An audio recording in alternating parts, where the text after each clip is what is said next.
One thing is for certain, that a person will not change at all in life until their desire and longing to change becomes greater than their desire to remain exactly as they are. There are plenty of people going through life, aren't there, who will say, I will not change, I can't change for whatever reason. Now, there is a concept called limiting ideology, and some people go through life buying into and subscribing to ideas that do nothing other than box them in a really small and confined way. Right? Some people go through life genuinely believing that the negative emotions they experience on a day-to-day basis are illnesses and sicknesses. So they will perpetually line up outside of experts' offices waiting for that Midas touch, waiting for someone to come along and fix them and heal them. And what we're really seeing here is mass disempowerment on a global scale. Right? I would go as far as saying is the world has reached this stage where it's scary to be alive. I mean, it really is. I've built quite a number of large communities over the years, and amongst the different sexes and genders, I have identified one common thread, complaint, desire, longing from women, for example. There's a lot of single ladies in the world, many single ladies who crave a mature man to enter their life, a strong man. Now, as you're probably aware, a strong man, we're not just talking about a man with big biceps, with guns. Sorry, I know I've got some pretty big guns, but we're not just talking about kind of physical strength here. We're talking about men of substance and men of character, and likewise, there are many men out there who are looking for a woman who isn't a complete emotional train wreck. Right, who's not either trying to dominate and control or bursts into tears at, every time someone says boo to her. Now, I'm not undermining anyone here. I'm just saying that there are varying levels of maturity in life. All right, everyone's at a different place. However, there does not seem to be a mandate in our modern contemporary society that teaches people how to grow up and mature and develop character, resilience, right, mental toughness. Right, come on, there's many institutions that'll tell you how unwell you are and everything that's wrong with you, but there's not too many institutions out there who are going to tell you everything that's right with you and everything that you're capable of going on to accomplish with your life. All right, so we can see there's a deficit. This is kind of one of these undeniable things. There is a huge opportunity for men to grow up and mature and become strong, influential role models throughout society. And likewise, there is a huge void and opportunity for ladies to grow up and become mature, wise, nurturing, influential role models throughout society. All right. For currently, there are few and far between. So this is kind of what gives you opportunity, to be honest. Now, I would never knock or undermine a person based on where they're at in life, because where they're at today is just where they're at. Everyone's on a journey. Sometimes some people have to be dragged through the mill a couple of times before they wake up to their senses and realise that the only way that their life is going to change is once they commit to the process of changing. All right? Change is inevitable. There's no way of avoiding it. So this model can kind of help us to understand the process of change whilst appreciating the potential outcomes of learning to manage our mind and discipline ourselves to change in appropriate and useful ways at the right time. All right, which cannot be quantified for all people all of the time because we're all different. Right. So I want to offer you 5 goals. These goals, incidentally, not necessarily things that you must rigorously pursue, but rather they are outcomes that naturally come about when one commits one's life to the process of personal growth, to mastering oneself, to disciplining oneself. Right? Awareness.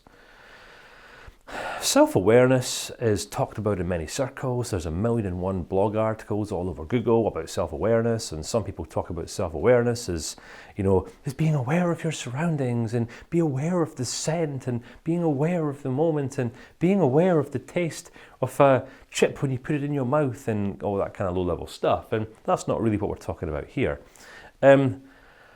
Awareness, in the most influential way, would be defined as how aware we are of the influence that we're actually having on others. Are we adding value to society at large, or are we not? It's generally as straightforward and as simple as that. Are we aware of how we govern our lives and how we direct our own outcomes? Right. Okay, so I don't know what your relationship status is, all right? Do you have room for improvements in your relationships? Of course, there's a pretty good chance that you do. So how about if I was to ask you a question here, all right? Now, this is actually a self-awareness building exercise. How about if I was to ask you to picture your ideal BFF, right? Your best friend, your ideal best friend, right? Or your ideal spouse or your ideal husband or wife or something like that, right? Would you like this person to be mature? Like just growing up, responsible? Would you like them to be punctual? Would you like them to be sincere, integral, reliable, transparent? How about authentic? Would it be okay if this person was kind of prancing around, being superficial and false all the time, trying to be someone that they're not? How about hardworking? Would you like this person to be hardworking? Would you like this person to be nurturing, caring, generous? Would you like this person to be loving, caring? Would you like this person to listen before flying into fits of outrage through their own naivety and judgment? Right? Would you like this person to be creative? Would you like this person to be what? Right? Most likely pretty virtuous, integral, sincere. You want to know where you stand with this person, right? Of course, right? So most people don't have a problem quantifying how it is that they would like and expect other people to be, right? So when we identify those voids or deficits in other people, we can say, you're not this, you're not that, you're not everything I would like you to be for me. But again, these eyes of ours, the majority of the time, are focused out the way, all right? It takes discipline and hard work to turn them slightly more internally, to look within. Right? Because if I was to then ask you, all right, in the same way that you want a certain type of person, or you would like a certain type of person, or more of a certain type of person in your life, all other people in the world would also like more of a certain type of person in their life. Mature, reliable, sincere, emotionally balanced, consistent, decisive, strong, mature, responsible, wise, nurturing, caring, loving, generous, not self-infatuated, not completely self-orientated, blinded by nonsense, pursuing nonsensical ideologies and outcomes in life. All right? So guess what opportunity you have? To look within and identify the voids in your own character. Identify the voids in your own character. There's a story I tell sometimes. In fact, I've probably told this story thousands of times. It's the story of the littlest god. Right? Now, up in the heavens, right, there's a bunch of gods and they're all having this debate. Because the human race has been advancing recently, scientifically, technologically, and the human race is on this quest to establish what's true. And they're getting quite close. The gods are able to see this. Now, this brings them to this point of concern because it's been this knowledge of truth, of what it means to be human, that has given the gods their power for millennia, right? So they don't want the human race to discover these truths. Otherwise, the gods lose their power and the humans end up on a par with the gods. So this is the purpose of this debate, to figure out where to hide these truths. So one of the gods, he's the god of the oceans, and he says, yes, I propose that we take these truths and we take them down to the depths of the deepest ocean. We bury them a mile under the surface. The human race can't survive down there, so I think we'll be safe. And all the gods, or most of the gods, seem to be in agreement until the littlest god, he kind of put his hand up and he said, excuse me, ladies, gentlemen, I beg to differ. I don't think that's the wisest of ideas. Have we not already acknowledged that the human race is evolving technologically, scientifically? Therefore, it's fair to surmise that it's only a matter of perhaps a few years before they develop and create some sort of diving apparatus that will enable them to dive to the depths of the deepest ocean, where they'll dig because they're looking for natural resources and oil and fuel and all that kind of stuff. So they'll just dig and trash the seabed where they may potentially find our truths. And then we are pickled. And the gods, listen to this small voice of wisdom. So they said, okay, that's fair enough. Yeah, that's sensible. The chief god said, has anyone else got any proposals? The god of outer space, He said, yes, I've got a proposal. I reckon we just take these truths and stick them on a satellite and get the satellite rotating the Earth, right? Because the human race, they'll never get out there. They'll never discover our truths out there. Then the littlest God just, what about Elon Musk? What about Richard Branson? Come on, all of these guys are having a race to space these days. Come on, it's only a matter of time before one of these guys, and then that's it. Elon Musk will be the next God, or Richard Branson. That's what they're all going for. They're looking to discover the truths of life. They'll find them there. And other gods, okay, fair enough. That's a pretty good point. All of these multi-billionaires and Jeff Bezos, they are all going out to outer space. So where else can we hide these truths? And they kind of debated amongst themselves. Some people thought the depths of the deepest rainforest, other people thought that, or the gods thought the peaks of the highest mountain. But they couldn't agree, all right? It got to the point where the chief god kind of smacked his staff on the ground, and this big roar of thunder. Do you like my storytelling? This big thunder went, and all the gods looked at him and they said, silence! Does anyone have one sensible proposal as to where it is that we hide the truths of what it means to be an effective, a mature, a mentally tough human being? And the littlest god said, yes, I've got an idea. Because the human race is out there looking at silly ideas on YouTube and over there trying to get 1,000 likes on Facebook, and they're up there having a race to space, and they're out there trying to make names for themselves, and they're lining up outside of the mental health experts to try to feel better and get some medication that works. None of them look within. So let us hide the truths of what it means to be human inside of the human race, because they'll never think about looking for these truths there. And the gods all came into agreement. Right, so what does the story tell us? Right, sometimes we don't have to look to online courses or take more self-help books, and we certainly don't need to look to the doctors and the mental health experts and gurus, and everyone's an expert and a guru these days, by the way, to become more aware. We just simply need to look within at the standards that we actually have for other people, i.e. what we want more of in our life, and then if we are so willing to choose, we can become that person for ourselves, right? And therefore not be complete hypocrites. But it takes a bit of decisiveness to do this, all right? Life is a constant process of deciding what we're going to do next, right? So it comes with mind management and discipline, and it requires some heavy mind management, incidentally, all right, to focus more on managing yourself than trying to control and complain about other people. Just saying, all right? Decisiveness. Every single day you're met with options. Sometimes some people are going to say things to you don't like. You can take offense and you can erupt and get all emotional, or you can just walk on and be a mature person, all right, and just not let yourself be emotionally influenced by the words or by the actions of others. All right, come on, you have no control over what happens to you, but you do have complete control over how you act and behave and respond. And this is the backbone of mental toughness. Not just being able to see this, but acknowledging it and acting upon it as if it's true. All right? Consistency.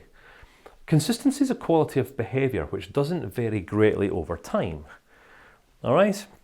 Regardless of what you think of me, there's one thing you will find it very, very hard to deny, and that is that I am consistent.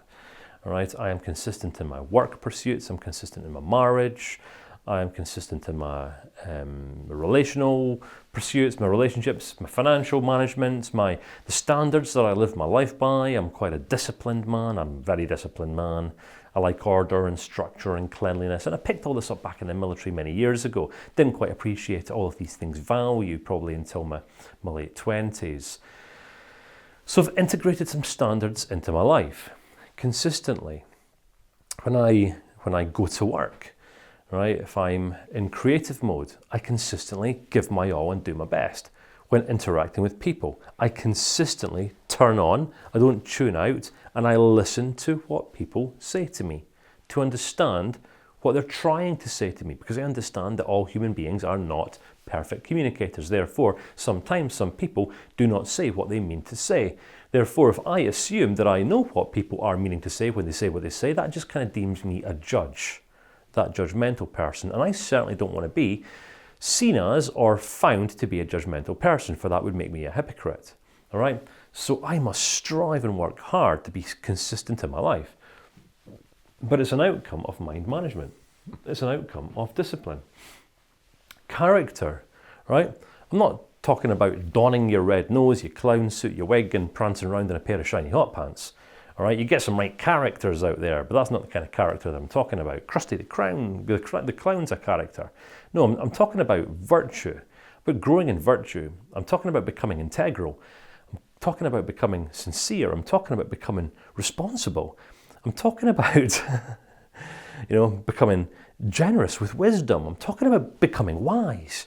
I'm talking about becoming caring. I'm talking about becoming mature, a mature human being who isn't bowled over every time, the wind blows. Every time someone comes along that says or does something that you don't like. All right, even if you're in management or leadership, right? How regulated are you? Right? Sometimes it's managers and leaders and people in positions of influence who need this mind management the most. There's some people out there in the world who are put in positions of leadership and management who are not fit to lead or manage because they've never gotten around to developing the discipline within themselves to manage themselves and their own minds and their own habits and their own attitudes and their own behaviours. All right? Think about the kind of people that we trust the most in life. Right? Just in case you're not convinced in the value of this, think about the kind of individual that you trust the most in life.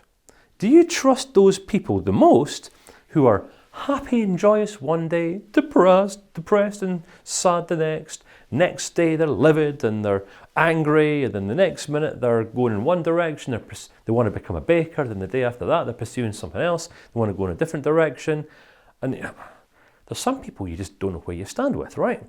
Some people are confusing, which therefore means that the opportunity is vast for those men and women who will take responsibility for their lives and just be sensible, be wise, be consistent, be people of character. This includes maturity, responsibility, integrity, and perseverance. All right, there's a whole lot of people out there in the world who are committed to changing other people and influencing other people and trying to, have other people mold and bend around them. The wise individual is he or she who bends around the world. All right? Not as a response of being manipulated or being weak-willed, but it's the individual who takes responsibility for changing and upgrading themselves, right? Not trying to change factors outside of their control. When we do this, when we become a person of character, when we become consistent in our ways, when we become decisive as a result of our awareness, we will not fail to progress in life, right? Outcomes speak louder than inspirational words and promises. Come on, there's a whole lot of people out there in the self-help world, right? They write great books and they prance around on YouTube and they've got a whole load of things to say, and there's not always substance behind some people's words, right? If you want to know whether a person is virtuous, whether a person's of character, if you want to know whether a person is authentic, real, true, genuine, look for the deliverables of their life. All right, look for the outcomes that they produce. For a person may sometimes talk a greater game than what they ever intended to play. Don't be that person. Become the kind of individual who plays a better game than what you'd ever be willing to talk about. All right, honestly, become this person and you will become the person that people are naturally attracted to and drawn towards. So here's the thing, right? We all exist in a current day reality, which is the here and now, right? We all have a present, right? You have a current state. Where you're at in life now is just where you're at. What you have in life right now is just what you've got, right? How you feel about yourself in life is based upon how you are and where you are in comparison to where you want to be. So this alternative state that we have in life is our ideal self-concept. Now, some people will go through life beating themselves up. They'll have, low self-esteem. Some people are pretty tough on themselves, right? I'm pretty tough on myself sometimes. I don't know if you can relate to this, because they beat themselves up for not being where they think they should be at a certain age or stage of their life, right? So people find themselves in current day reality, and they're either going to be satisfied or dissatisfied with this. If where a person's at today, is leading them into a place of satisfaction, contentment, and fulfillment, it's because where they are is very, very close to their ideal. It's where they want to be. Therefore, this person might be defined as living a relatively congruent life. But most people don't, all right? You speak to an anxious person or a depressed person or a scared person. If they're willing to entertain any other notion other than their kind of emotions might be illnesses, some people are willing to acknowledge that their emotions are outcomes and consequences of the lifestyle decisions that they make or don't make, all right? Some people are disenfranchised today because they've done nothing to drive their lives forward, because they're still sitting back waiting for someone to come into their life and fix them or heal them or take responsibility for them or lead them or make their life work out generally. All right, I get this all the time. You know, I must see 100, 150, 200 emails per week. You know, Kane, I have a problem. I need someone who can help me with this, and you're the only person who can help me. It's nonsense. Everyone's more than equipped to help themselves. No one helped me. All right? Because if you can get a vision for the kind of person that you could become, if you were even interested in becoming more responsible, more mature, more consistent, more decisive in your ways, more balanced, more regulated, more creative, more generous, all these sorts of things, more loving, more nurturing, more influential, talking positively influential. Outcomes speak louder than inspirational words and promises. Right? I want you to consider what progress would look like in your life. Right? Reason being is because you're at where you're currently at. You have a current day reality. Right? I'm hoping that by now you're starting to consider that you could change. You could be better than this. Right? I know you can be better than this. And deep down inside, you also know that you can be better than this. All right? So define what better looks like. And then commit to the process of becoming this person. Every day as you see yourself improve, you will identify yourself as making progress. And when this happens, guess how you'll feel? You'll feel fulfilled. You'll feel content, inspired, motivated to keep on keeping on and not give up. And this is kind of what influences mental toughness. It's resilience. It's that willingness to keep on keeping on, to not give up when things get tough. Alrighty, so outcomes of mind management and discipline.